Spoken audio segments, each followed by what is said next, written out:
Alright guys, just doing a simple video here to show a friend of mine problem that I had with this mower, which was also the same as his mower. This is a 10 horsepower Briggs. Okay, this one particularly is on a brush hog. Okay, but anyway, the problem was no start, no spark. Alright, and it just happened overnight.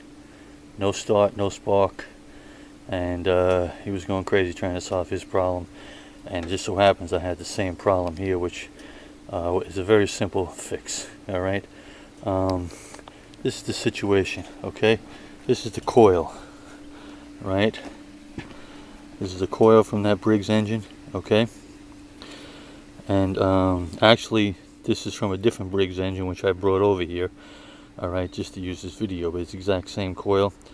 All right, and the situation is, okay, that this little tab here that you see on the bottom of the coil, alright, the coil sits in there like this. On the bottom of the coil is this little tab, and sometimes the way it sits like that, that tab and the wire coming off of that tab and snaked underneath, blending in with the colors of the engine, can be almost impossible, and you don't even recognize it. Alright, but there is definitely a tab there underneath there and a wire coming off. Okay, and that wire runs across, okay, and it goes right here.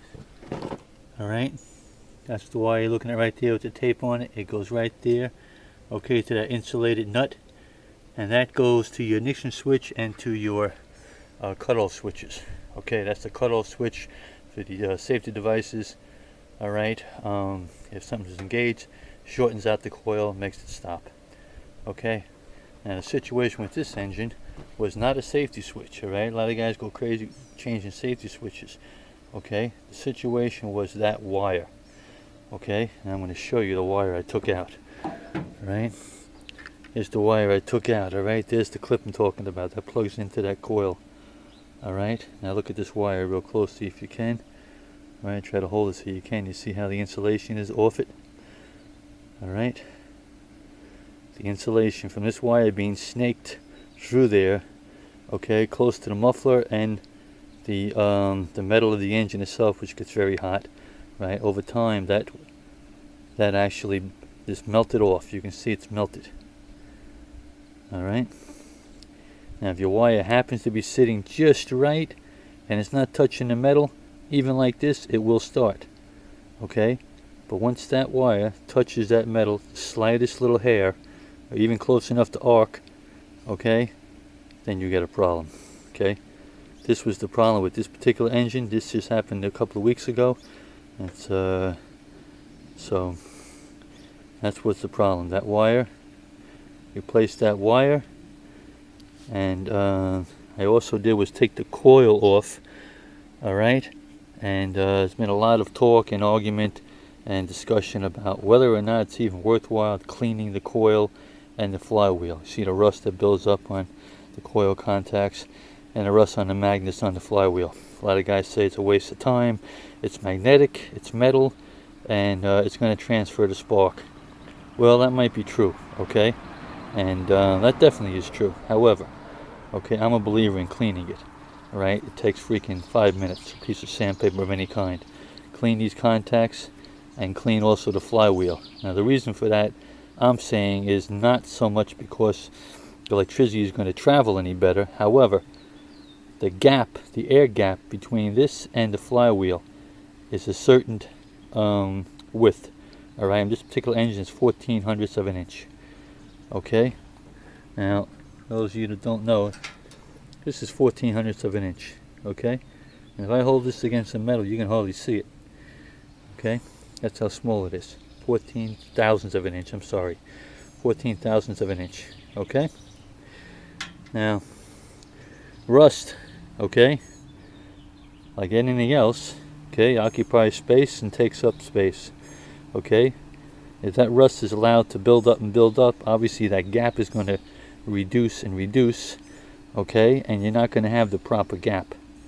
Okay, that's my theory. Alright, so for the 5 minutes it takes to clean that up, you're certainly not doing any harm, and you certainly can be improving the spark. That's what I believe. Alright, I'm sure I'm going to get some comments here. shooting me down on that, but that's what I believe. Any rate, and one other thing, if you don't have a good set of feeler gauges, all right, with a 14 thousandths of an inch size feeler gauge, all right, don't worry about it, okay, because all you need is a business card, all right. You take a business card, you put the business card across from one point to the other. If you can get it in there, what I do is I rip it in half. I put half on one side, half on the other, push the coil up against the flywheel, tighten it up, pull the business card out, you're set. Okay, it's actually much easier to do than using the feeler gauge. It really is. I use the business card all the time. I just took these out just to show you for the video what 14 thousandths of an inch looks like. I always use a business card. Alright, if you don't have a business card, you can use a manila envelope. Alright, something of the equal thickness. Alright, the thickness of most of these, the air gap is between 12 and 15.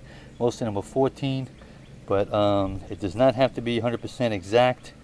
But you know, the business card actually works out pretty perfectly. You hold the business card up against this 14 thousandths of an inch feeler gauge, it looks exactly the same.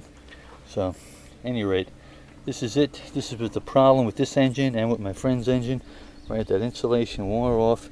Like I said, this wire can be hard to see underneath there sometimes. It's kind of hidden. You don't see it.